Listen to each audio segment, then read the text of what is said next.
Hey, it's Laura with Following the Paper Trail, and I have some fun little books to show you. These are my, what am I calling them? My envelope folio journal books. And I started doing this one on my What If We Wednesday shows, and I'm going to show you that little book. I haven't gotten further on it. And then I've also done one in more, this one's a little bit more art journal style. And then I did another one that's more of a traditional using pattern papers.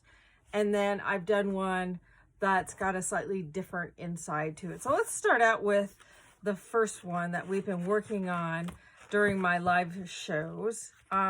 This is using a tin that I've repurposed, added a little flap to the front, and it's got, let's see, I'm off camera. And then it's got some assemblage of stuff on the inside, and then the little book that's inside. I thought I had this tied up in here, but I don't, but that's fine. So that's my tie that I'm holding, because this one's incomplete. It's got a little envelope on the front and a little pocket as well. It's made from a 6x9 envelope that's got the little flap thingy. I don't know what those are. I guess it's a 6x9 mailing envelope versus a traditional envelope. And it, excuse me.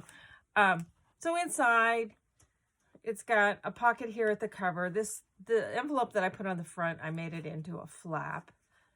And then it's got some little coin envelopes that have little pockets on them. And then there's so it's got, this one's got a little ticket tag in it. And then it's going to have a tag in here as I complete it further. On this one, since it's more of an art journal one, I put some fabric pieces into it. This center section, let me just back up a little bit. So this center section is a traditional journal signature where we layer up the pages, and then I have them sewn in. And I'll talk a little bit about the binding here in a second. And then there's also a pocket, a couple pockets in the back, as well as the main pocket from the book. On the signature itself, I put some fabric pages in there just to do some kind of stitching that big stitches, not perfect embroidery type thing that everybody's kind of doing right now. And then it's got a pocket on the inside. I got to find a way to hold these all into this little fabric pocket. And that's just all part of the whole design process with this one. Then I've got just some art pages, and these are on watercolor paper. This one has a tag that fits inside. This is an old ledger paper that I did some watercolor on top of, and then there's some more pages in here as a pocket, envelope pocket, and then there's excuse me, some more fabric pages, some book pages.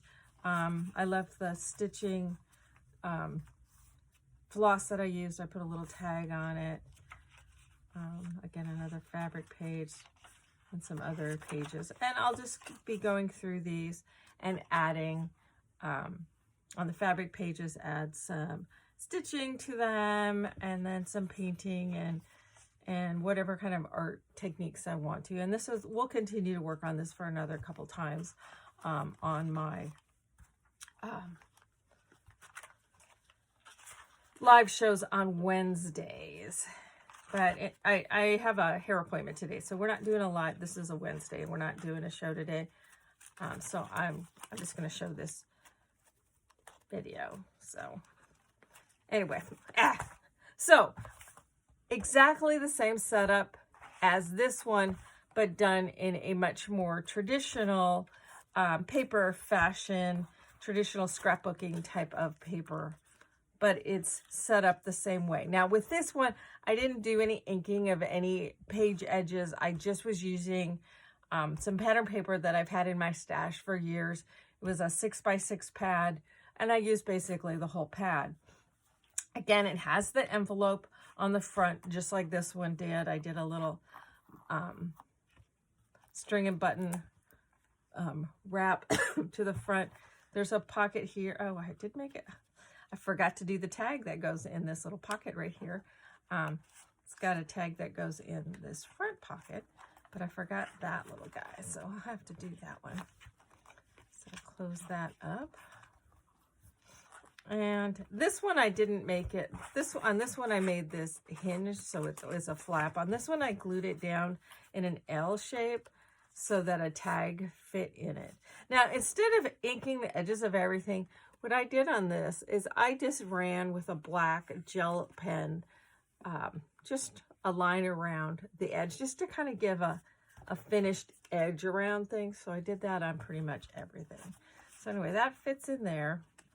There's also a tag that fits in the main pocket, because again, this was done with a 6x9 flapped envelope.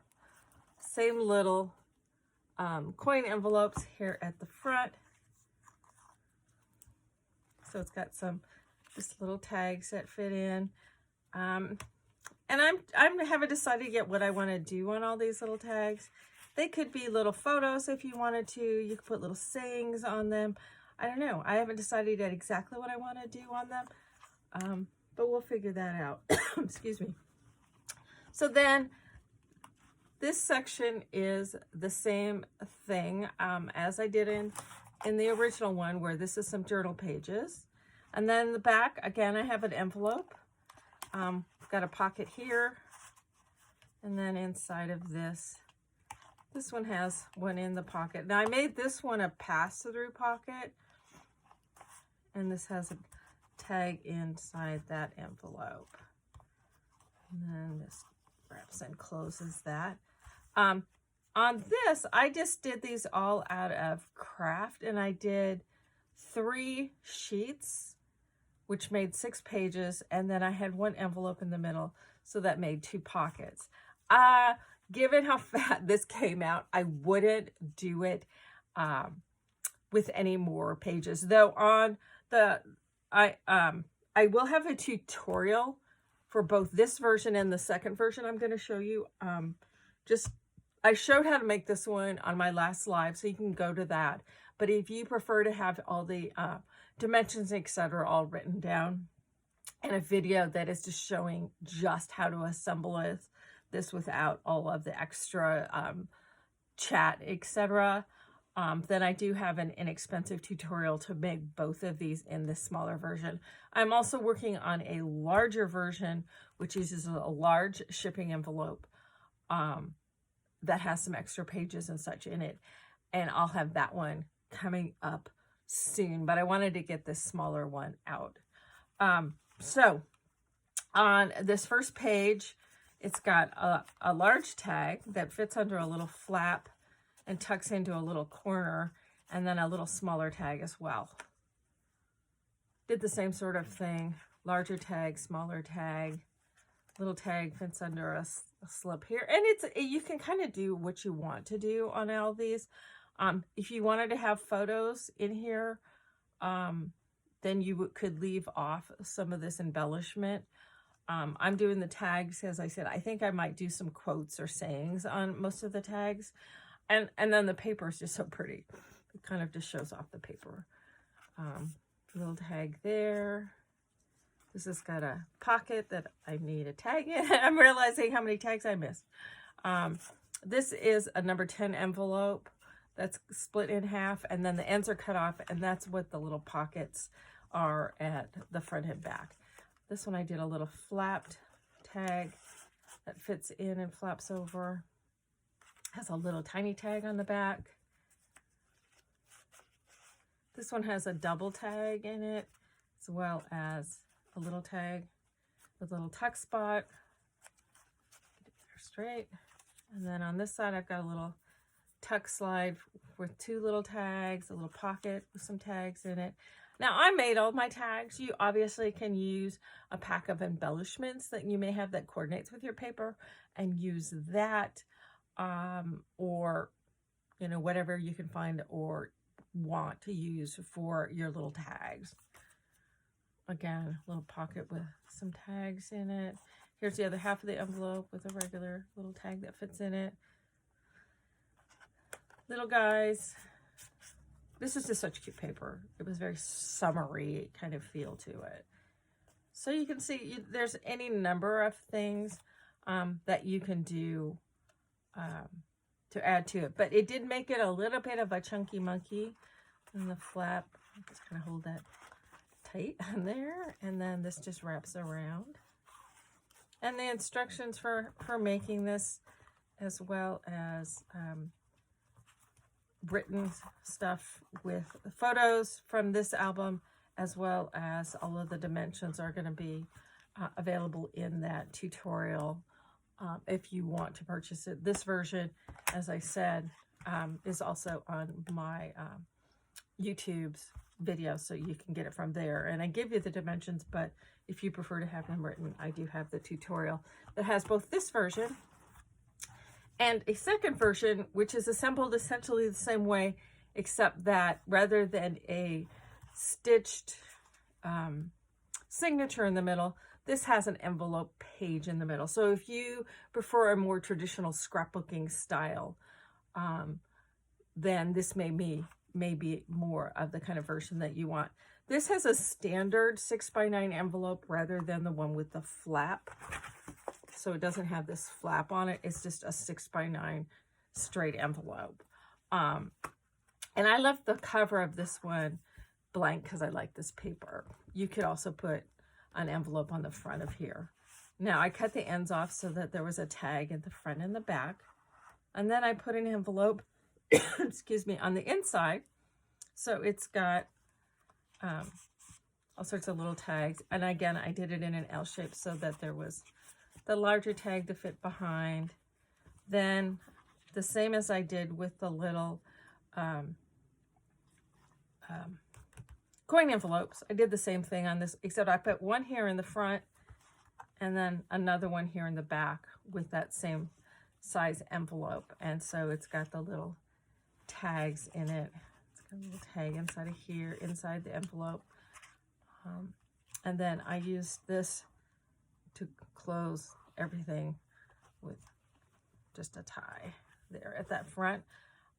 Then I have another envelope attached to the center page. So the center page is an envelope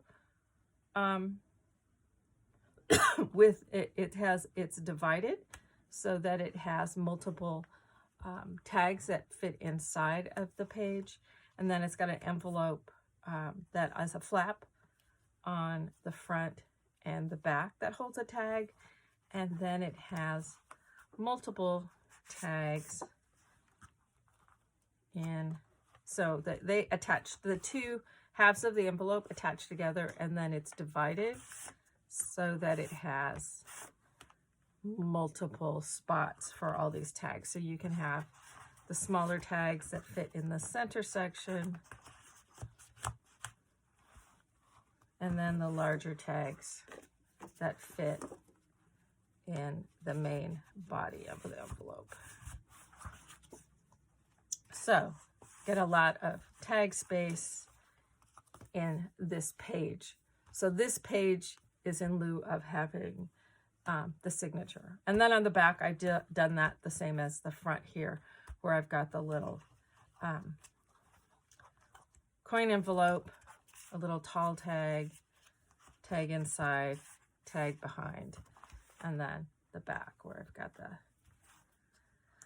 string to, or the ribbon to close it. So this one is much more, same concept, same sort of thing, just with a more traditional scrapbooking. And I need to come up with a way to, I need to tie and hold those closed. I think I'll put a string thing going from here to here, and then it can come up here and tie in the middle. So these guys don't keep flapping around. But traditional page in the middle versus a journal in the middle. And both versions are in the tutorial. So you can make both versions. While they are very similar in the size and what they hold, they're just put together slightly differently. But again, both versions are in the tutorial, and the more art journal one is the one that we are doing on my live Wednesday classes. So fun to do. There's going to be, as I said, there will be a larger version. using larger envelopes. I'm doing some painting and stuff on them. But again, even when I'm doing more mixed media by adding different elements using paints and stencils and all that kind of thing, I just wanted to show that you can make it more art journal-y, or you can do it in more traditional scrapbooking.